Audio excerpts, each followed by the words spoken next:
Bonjour à tous et bonjour à toutes, j'espère que vous allez bien, que tout se passe bien pour vous.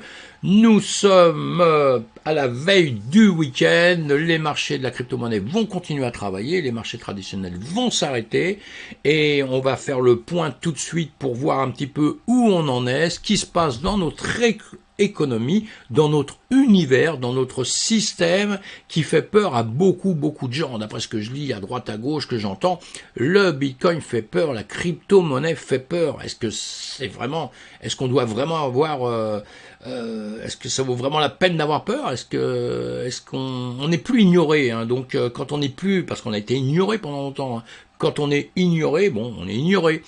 Et dès qu'on parle de vous, après, c'est toujours en bien ou en mal. Comme disait ma grand-mère, l'important c'est qu'on parle de toi. Donc la crypto-monnaie, même si on en parle mal actuellement du Bitcoin, toutes les alt qui est à côté, toutes les autres crypto-monnaies qui est à côté, c'est pas bien grave du moment qu'on parle de nous. Et on va voir ça, on fait un petit peu le point ensemble tout de suite. On a un marché qui est quand même dans le vert. Alors du vert, du rouge, hein. Faut aller voir un peu ce qui est orange. Si ça reste 3-4 jours dans le vert comme ça et qu'il y a des choses qui restent dans le rouge, faut aller un peu les étudier, hein, voir un petit peu pourquoi elles restent dans le rouge. Voilà, hein, d'accord. Et sinon, on va avancer un petit peu. La chaîne BNB dévoile la technologie de la mise à l'échelle sans connaissance. Le ZKBNB, voilà, le ZKBNB, hein, l'échange mondial de crypto-monnaies, la chaîne BNB de couche 1 de Binance, a annoncé sa propre technologie de mise à l'échelle sans connaissance.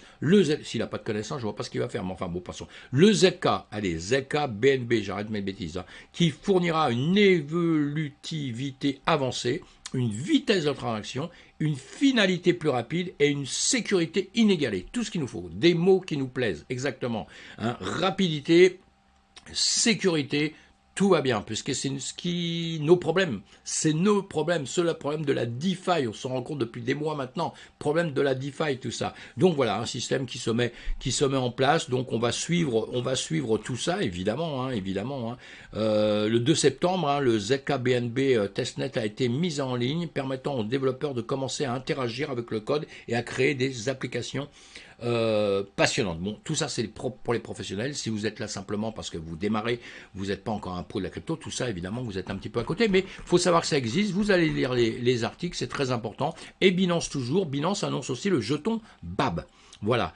Le jeton BAB, le plus grand échange cryptographique au monde, Binance a annoncé qu'il émettait son propre actif Soulboon Token. On va voir tout de suite ce que c'est le Soulboon Token. Le jeton de Binance sera sur le marché sous le nom de Binance Akun Boon BAB. Le jeton BAB est non échangeable et n'a aucune valeur monétaire.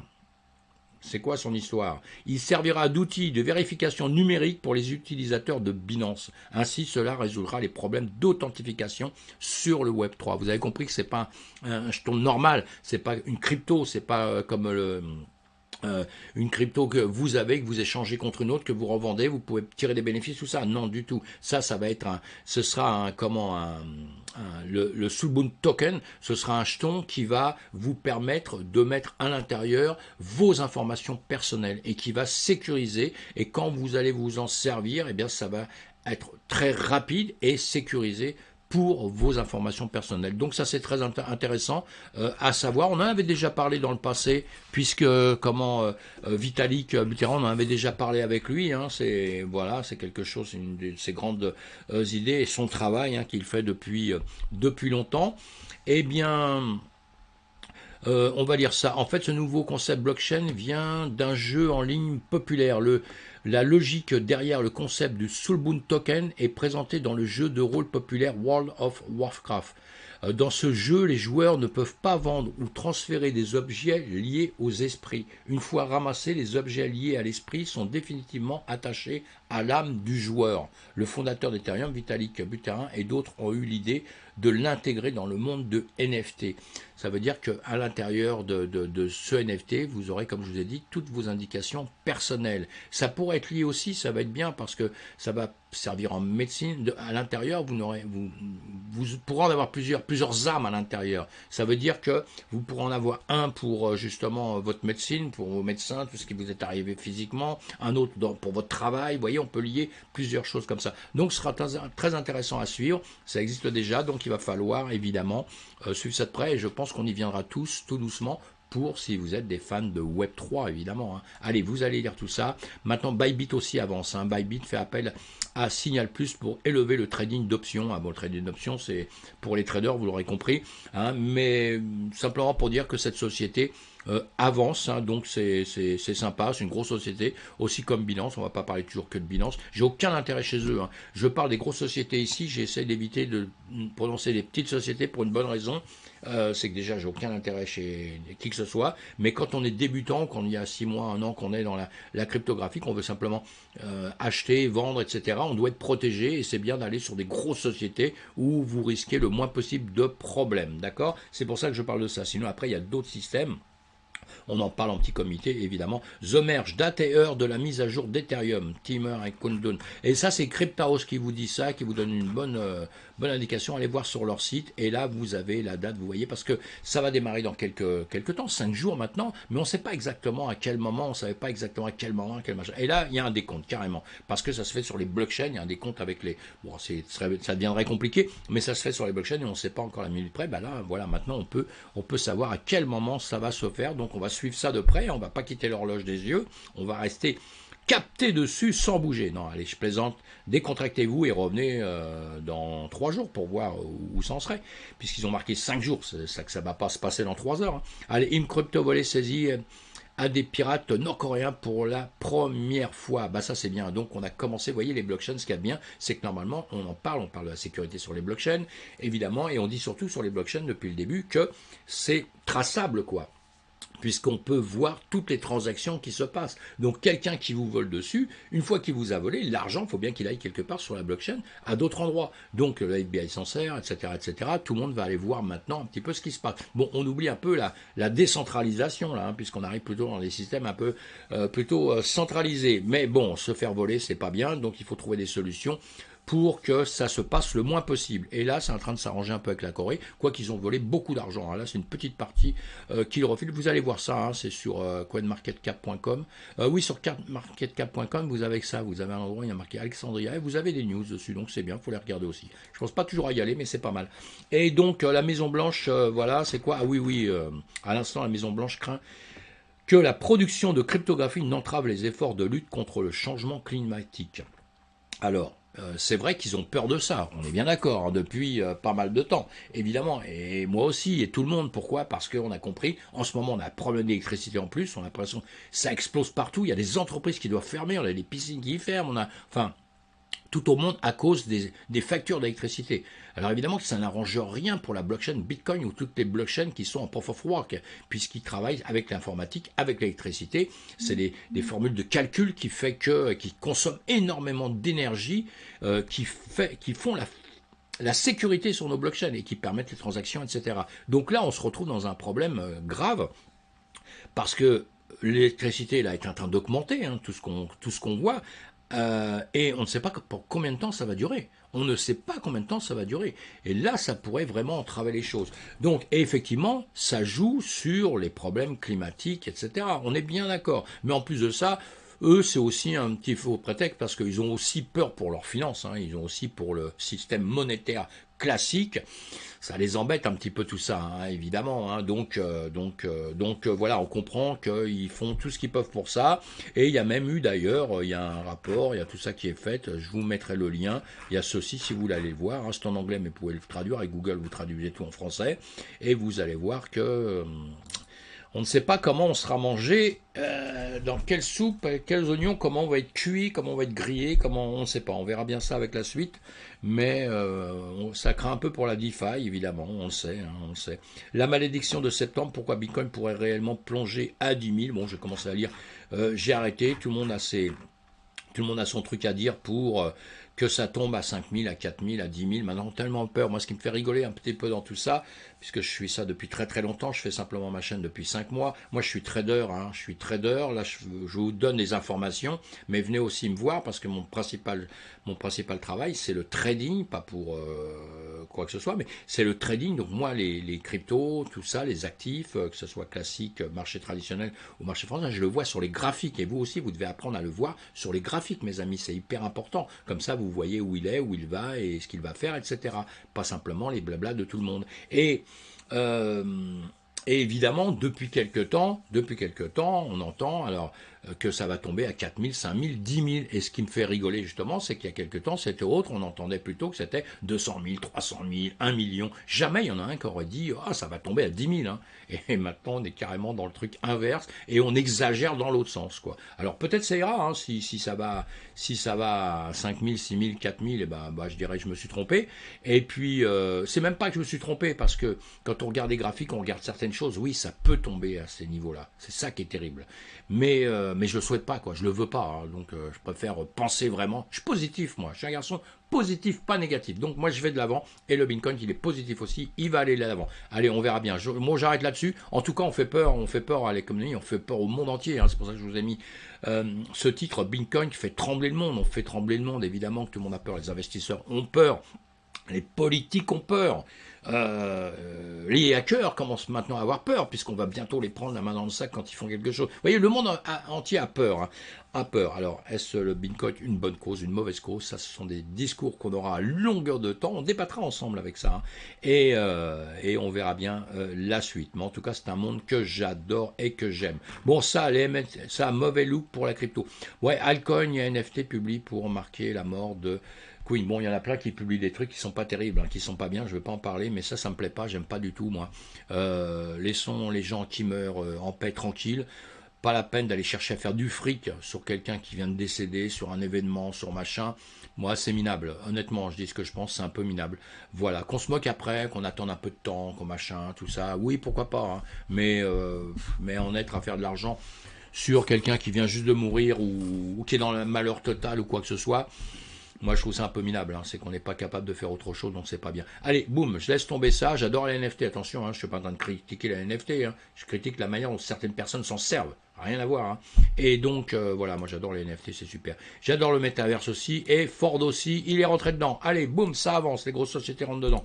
La hausse se poursuit en Europe avec les banques, après la BCE. Ça, on va voir ça sur un graphique. Entre-temps, juste vous dire, Binance, bon, voilà, lui n'appliquera pas la réduction d'impôt de Terra Classique au commerce au comptant en bourse. Hein. Bon, c'est pour les traders, hein, tout ça, il y a une petite taxe avec Terra Classique pour toutes les transactions en chaîne, tout ça. Donc lui, il veut pas l'appliquer, d'autres l'appliquent, etc. C'est un petit combat interne hein, en politique, mais bon, le l'UNCE, il est quand même il est sur Binance, hein, évidemment, il travaille sur Binance là en ce moment, et heureusement que Binance l'a mis parce que ça a quand même aidé, hein, je pense un petit peu. Mais le Terra Classique, donc l'UNC, on va voir comment il va se sortir de tout ça. Une grosse communauté, bravo à la communauté, bravo qu'elle appuie tout ça, bravo, je dis parce que l'ancien patron de celui-ci a fait un fork et est parti sur autre chose en disant que voilà, oubliez tout le passé, oubliez tout ce que j'ai fait de pas bien, et puis on part sur autre chose. Ça, c'est un truc qui me plaît pas du tout. Mais en revanche, ceux qui sont restés sur le Luna classique, comme on l'a connu, et qui font tout pour le développer, tout pour s'en sortir. Bon, maintenant, il faudra qu'il y ait d'autres choses derrière, les amis, hein, parce que c'est pas le tout d'avoir une communauté et de dire ouais, ça y est, on va réussir, on va faire ci, on va faire ça. En ce moment, je pense qu'ils ont fait ce qu'ils devaient faire, c'est bien fait, mais il va falloir après des projets, il va falloir avancer sur des trucs un petit peu solides et voilà, hein, et oublier les stablecoins quoi. Bon allez hop, j'avance, je continue, on va regarder justement le 440 et le 440 et le DAX ce matin, les ouvertures de marché que je suis tous les matins ici, boum, c'est monté, donc comme ils l'ont dit tout à l'heure dans l'article, c'est monté, c'est vert, le S&P 500 c'est pareil, là nous sommes en semaine, on va le regarder en journée, on a 3 jours de hausse, donc tout va bien. On va voir cet après-midi comment il va se comporter. Après ça, il y a le week-end, tout le monde va dormir, sauf la crypto, elle travaille 7 jours sur 7. Alors parfois on se dit, bon bah il se passera plus rien dans le week-end, ça va être tranquille. Moi je dis plus ça maintenant parce que parfois, boum, en plein week-end, le truc il s'écroule ou il monte. Donc on va rester à l'affût de voir, on se met des alertes, des choses comme ça. Le Fear and Greed, bon bah, ça devient un peu la trouille, hein, tout le monde a un peu la trouille, on le sait. Le Bitcoin, donc, il a monté quand même en 24 heures de 4%, hein, l'Ethereum de 3%, là, bon, bah, c'est pas mal déjà, c'est quelque chose. Et puis, là, on est sur le BTC, vous voyez, le BTC, bon, ce qui nous a fait, allez, hop, je le mets, je vous fais une vidéo Je vous fais une vidéo le matin, une vidéo le soir pour parler de l'Ethereum et du BTC. Donc j'en parle qu'une fraction de seconde là. Venez voir mes vidéos et vous verrez, je vous le développe pour savoir si vous pouvez trader, pas trader, ce qu'il va faire, s'il va monter, s'il va baisser. On parle de tout ça à longueur de temps entre nous. Et n'oubliez pas que je suis trader avant toute chose, hein, ce que je vous ai dit un petit peu tout à l'heure. Allez, bon, hop. Là, vous voyez bien que si on regarde en semaine, on est quand même tout le temps sur la même zone. Hein. C'est pas mal de semaines. On est monté un peu pour redescendre un peu, mais bon, c'est un peu minime. Hein. On a 25 000. On a en dessous, c'est vrai qu'on était descendu à 17 500, c'est quand même pas mal, mais c'est quand même une grande zone où on peut continuer à faire comme ça pendant un temps, ou alors venir s'éclater à un moment donné. On verra bien, c'est à ce moment-là qu'il faudra être là sur ses gardes.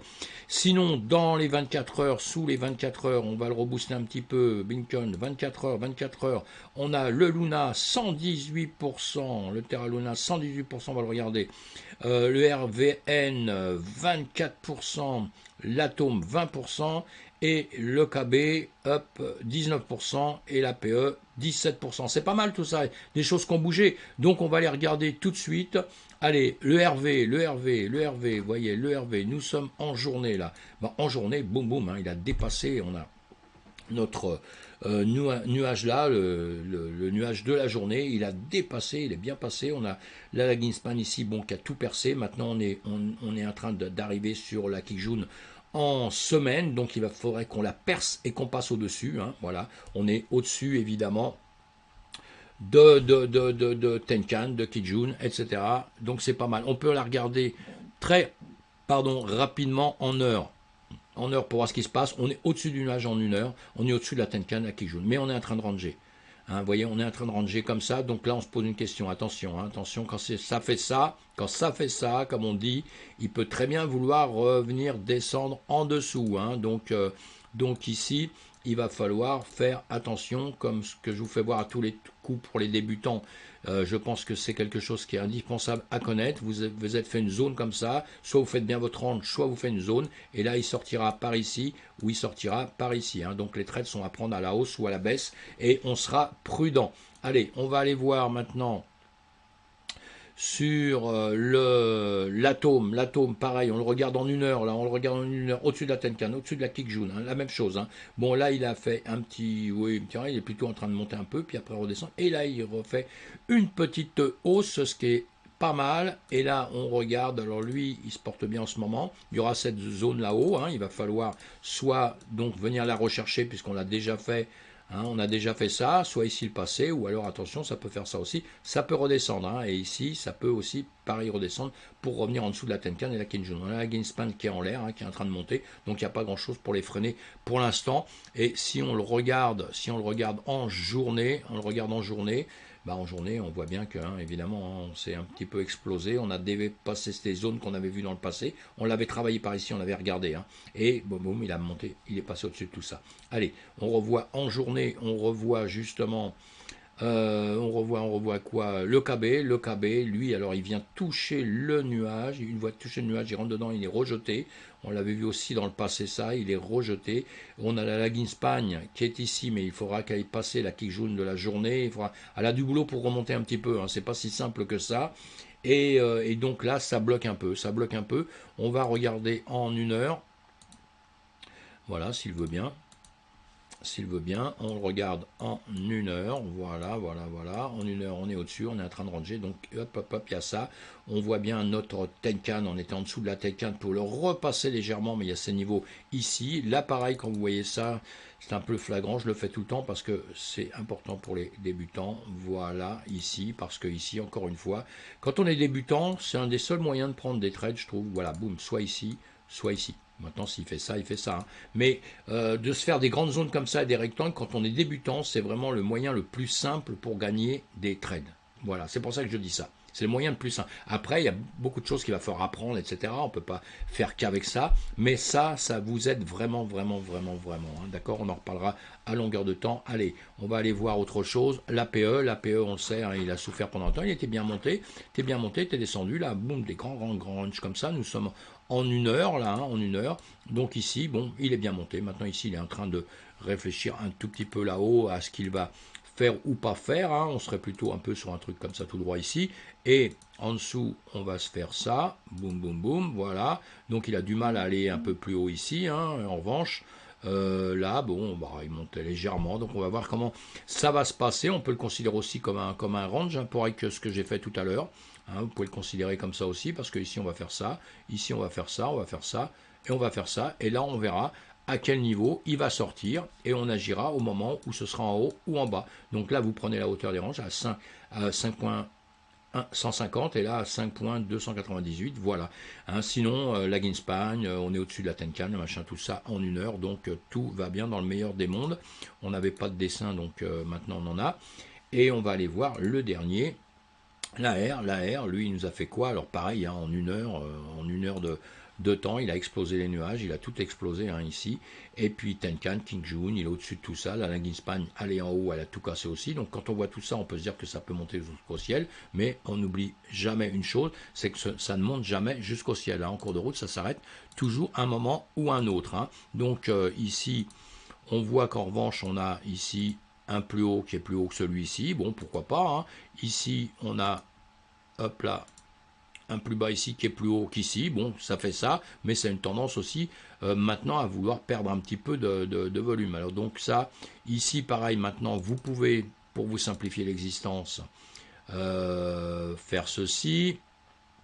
Voilà, en vous disant encore une fois, vous allez pouvoir sortir ici, ou vous allez pouvoir sortir ici, on est bien d'accord, et là vous pouvez prendre des trades à partir de 11 si vous allez shorter, et au-dessus ici, vous pouvez le faire à partir de 11,42, mais, il va falloir quand même faire très très attention à ce niveau ici, d'accord, ce niveau ici, parce que sur ce niveau-là, ici, donc à 11,59, vous pouvez très bien venir buter dessus et revenir dedans et revenir travailler ici, hein, ou carrément aller partir vers le bas après. Donc on se méfie, vous voyez, c'est tout simple, c'est tout facile, et quand on surveille bien sur les choses comme ça, on peut réussir à avancer sans faire trop de bêtises, parce que les bêtises, on va les éviter. Pourquoi? Parce que les bêtises, ça fait perdre de l'argent, et nous ne sommes pas pour perdre de l'argent. Voilà, je vais vous faire voir un peu plus tard, on reparlera du BTC et de l'ETH un peu plus tard sur une autre vidéo ce soir. Allez voir ma vidéo de ce matin, merci d'être là, merci de me suivre, regardez un petit peu toutes mes vidéos sinon, faites-moi des commentaires, dites-moi un peu ce que vous pensez du marché, parlez-moi de différentes cryptos, je vous dirai un petit peu ce que j'en pense aussi, évidemment. Merci d'être là, merci de me suivre, à plus tard. Et n'oubliez pas le pouce, important le pouce, oh là là. Le pouce en l'air, c'est hyper important parce que c'est le seul truc qui nous donne un petit peu de bonheur quand on regarde derrière. Et voilà, ça et les commentaires, et je préfère les commentaires au pouce encore, hein, honnêtement, hein, parce que les commentaires, ça veut dire que vous participez mes amis. À plus tard, merci.